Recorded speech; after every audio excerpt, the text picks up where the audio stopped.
Welcome back to the Field of 68's Off the Carousel, where we talk to the different coaching hires across the country. And at the age of 38, Adam Fisher takes over the Temple Owls program. He's a Penn State grad, formerly on the Penn State staff, and now takes on this opportunity as the head coach of the Owls. And Adam, let's start with this. To have a dream come true and be a college head coach, a kid from Jameson, Pennsylvania. How cool is this for you? It's awesome, right, John? First off, thanks for having me on here. This is great, but it doesn't get better than this. And growing up, a huge fan of Big Five basketball, Temple. This is a dream come true, and I'm excited. My family's excited, and we're gonna have more people in the seats this year. Just gonna have a big family, and they're all about an hour away. So I told the AD Arthur, who's been fantastic. I was like, Arthur, I need extra tickets. I need some extra tickets there, but no. We're super excited. This is a dream come true to be here. I want to look back at your days as a student at Penn State because it started there. Unless it started earlier, I want to hear about the roots for you that made you say, all right, Adam Fisher wants to be a coach. No, it's great. I think I knew early on I wasn't that good of a player. So I knew at high school, I took a lot of charges, and I tried to see the game a lot from a coach's perspective. And I played for Coach Wright, Jay Wright's brother, in high school, which was great. And then working at Penn State, worked for Jerry Dunn and Ed DeChellis, who were two unbelievable basketball coaches, but better people. And both of whom I still talk to this day. And when I need advice, I call Coach DeChellis. Coach D, what do you think? So I knew early on that this is what I wanted to do. And my family owned a hotel and restaurant growing up. And, my dad always told me, and my grandfather, my mom, learn every position. So when they had their hotel and restaurant, I thought I was going to be I thought I was going to be a waiter right away. And my dad said, no, you're in the back. You got to go clean all the dishes and the pots and pans. I said, come on, we own this place. I got to be a waiter. And didn't work that way. So I've learned early on, learn every position. And that's what I think I've done in college basketball, is be able to learn every position to prepare me for this role. Did you eventually become a waiter? Did you move up? Do you have any epic stories from your days working there? I did. I became a waiter. I was pretty good. Worked the holidays because, I was with my family. So it was great. I could put on a Santa hat and get extra tips right around Christmas Eve, whatever it may be. And they'd be like, don't you wish you were home with your family? Yes, I do. But I'm here today because I want to be here with the people. So it worked out great, though. It was fun, and it was a great experience because it taught me what hard work really meant. And it taught me responsibility at an early age. My brother and I both did. So it was great. So you're in that position at Penn State, and then you're a GA for Jay Wright. So you're in the Big Five, and you're a GA for Jay Wright when Villanova makes the Final Four. You were there from 2007 to 2009. They go in the Final Four in 2009. What was that like? Incredible. You think it's easy. You get early in your career, you go to a Sweet 16 the year prior and then a Final Four, but it was really hard. And Coach Wright is one of the absolute greatest coaches of all time of any sport. I'm really lucky to learn under him as a Hall of Fame coach. And, again, each person I've worked for has taught me something, and learning from him early on, again, is why I'm here. And I thank him all the time. When he texts me, I'm always like, Coach, I'm here because of you. And he's like, no, you didn't. You earned it. But I am. He really taught me a lot about how to run a program, how to build a culture, and how to do things the right way. And you can be successful. And I'm so grateful for that opportunity. So it's interesting now as you take over this job at Temple, because as you take over the job, the Big Five announces this brand new idea that's going to come to fruition. You will be in a pod with LaSalle and Drexel. And then pod 2 is Villanova, Penn, St. Joe's. You guys will play each other in your pod. So you'll play LaSalle and Drexel. And then this all leads up to basically a Big Five, now 6, sort of, Super Bowl, if you will, in downtown Philly, where, okay, theoretically, if you do what you have to do and Maybe it's Temple Villanova in downtown at the Wells Fargo Center. Do you like this new Big Five outlook? I think it's like everything in college basketball, John. Everything's changing. I love the Plestra. I think it's an unbelievable place. Even at other universities I've been at, we would schedule games Yeah. there to get back to the Plestra. At the University of Miami, we did it. At Penn State, we did it, and I think Yeah. it's great for student athletes to be a part and play in a game like that. So it's evolved, and we're excited to play where the 76ers play, right? So that's something that we talk about, and we're going to take it one game at a time. But I'm excited because I think growing up, I always thought the Big Five games were like NCAA tournament games, and that energy and that atmosphere, no matter who it is, and I think you still have that.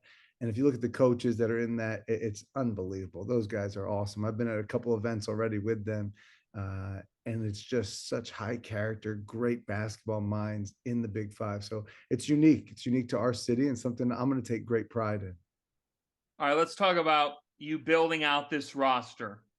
And as I'm talking to you, as we're taping this comes just hours after Jordan Riley puts out the video on Instagram that he will be a Temple Owl. You guys have formally released the news as well that Jordan signed the aid agreement. But not only that, in the video of him committing, we have a couple of Temple staff members surfing on a wooden table.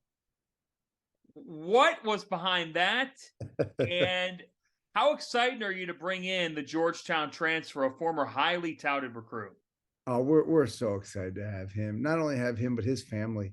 And that's what it is for me. I don't want just, Jordan to be here. We said that to his family. You all join our family when he makes that commitment. The surfing, we are a little bit crazy as a staff in a positive way.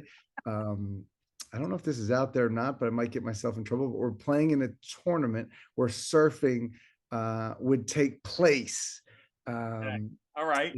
Over around the Christmas time. And so early on, somebody said, "Hey, if you decide you're coming here, we will jump on a table and surf."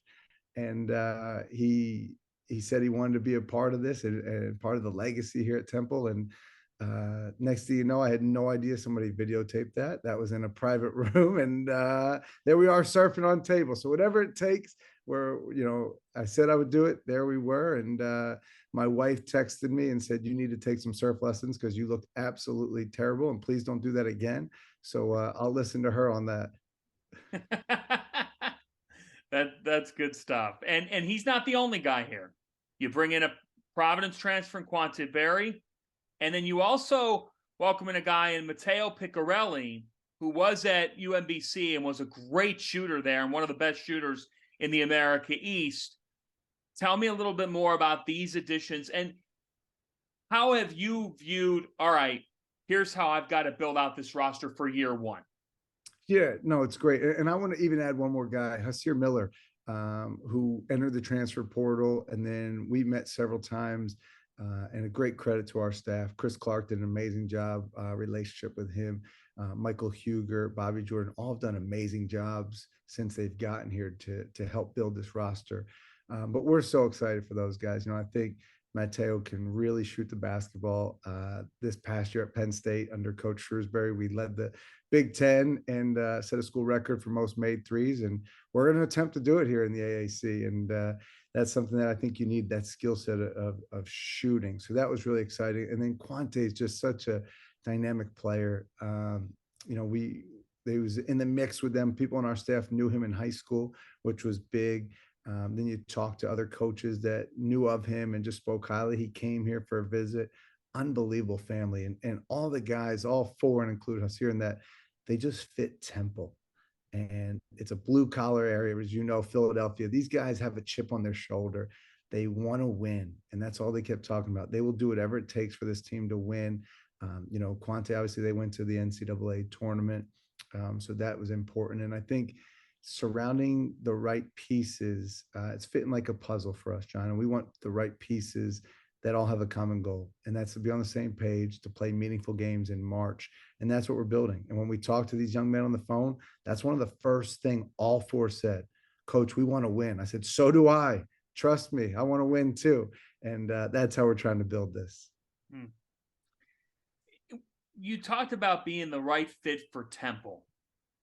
So when they reach out to you about this job and you think of Temple, we all look at a guy like Coach Chaney and like that legacy, his image, his figure, what he stood for, simply amazing.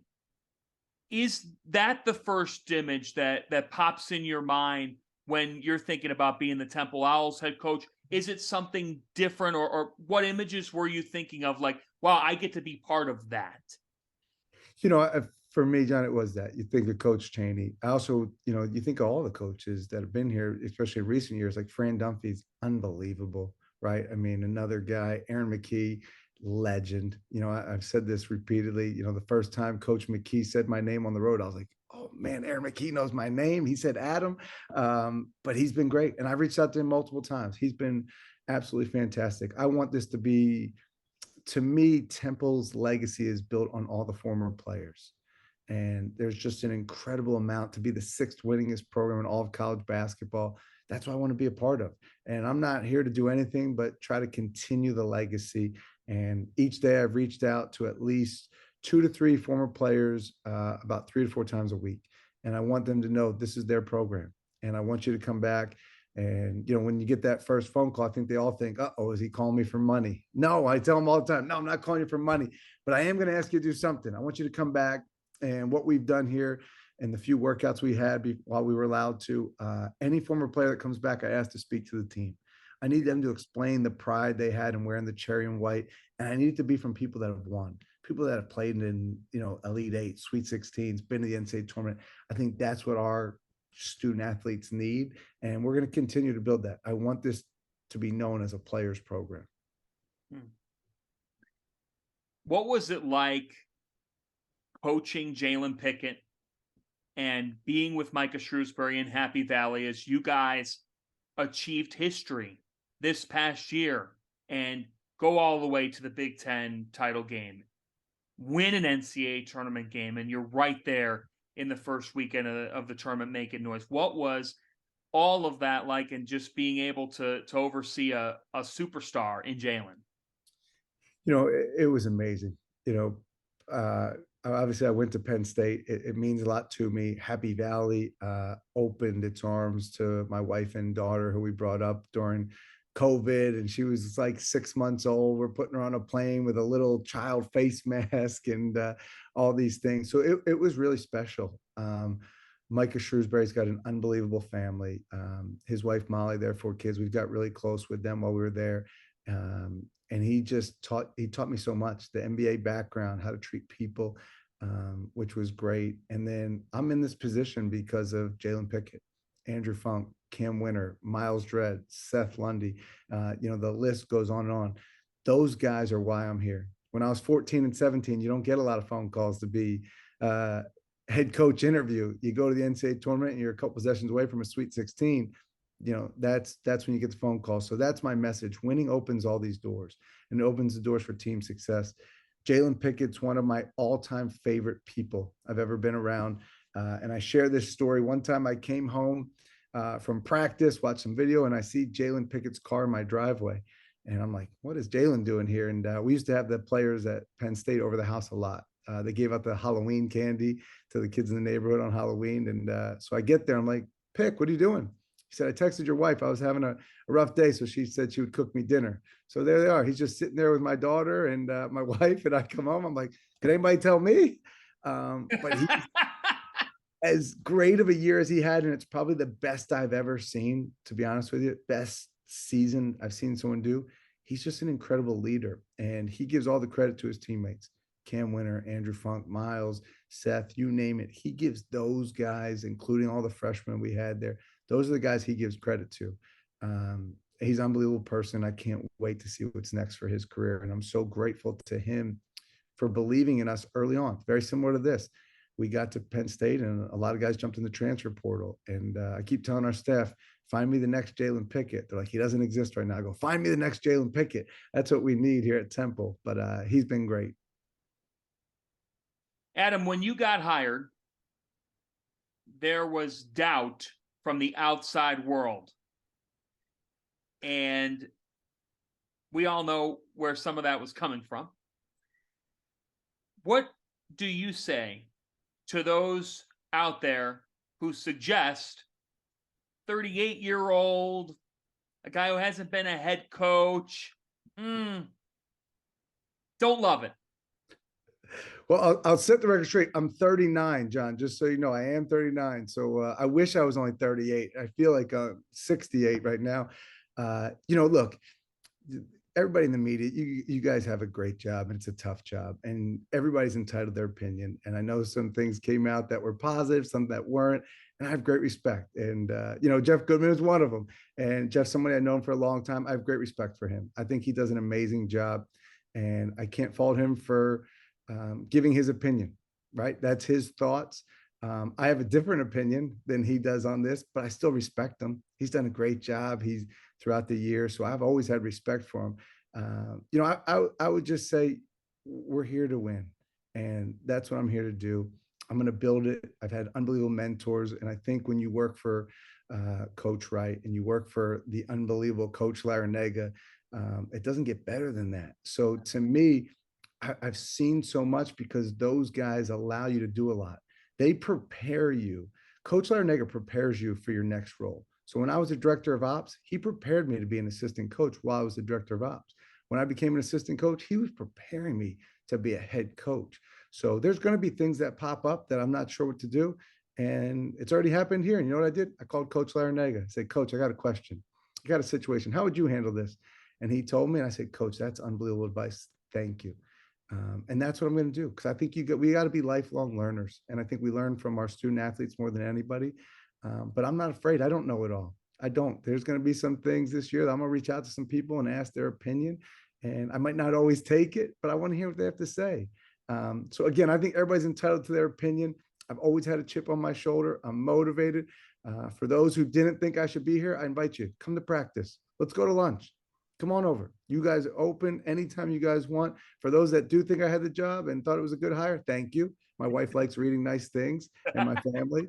And you're always welcome. Yeah. But I think, look, everybody has a job to do. So I respect it. I understand it. And I'm excited to be here. And I think Temple chose the right person and we're thrilled to be here. Rapid fire to close. What's your wife's best home cooked meal? Ooh, that's a tough question right here. I'm going to go chicken. I like, there's a lot of good options here. I'm going to go chicken fajita night. She does a good job. Love it. When you're getting ready for a big game and you've got something on in the car or something in your headphones, what are you listening to?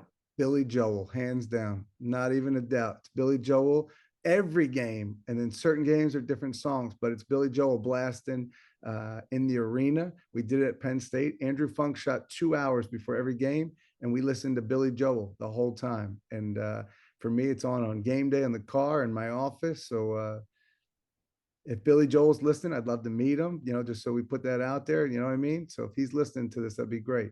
He's coming to Philly. He's coming to Philly soon. I'm hoping to go. I've already put some feelers out about tickets. I love Miami 2017, Italian restaurant. Don't ask me why. We could go on. Doesn't get better than that, John. You've been awesome, Adam, and I wish you the best of luck here as you take on this job, take on this opportunity, and looking forward to seeing you crush it in Philadelphia. And thanks so much for taking the time on Off the Carousel. No, thanks, John. Come on down. Let's get a cheesesteak together whenever you want. On me. I got you. Done. Be careful with that. Done.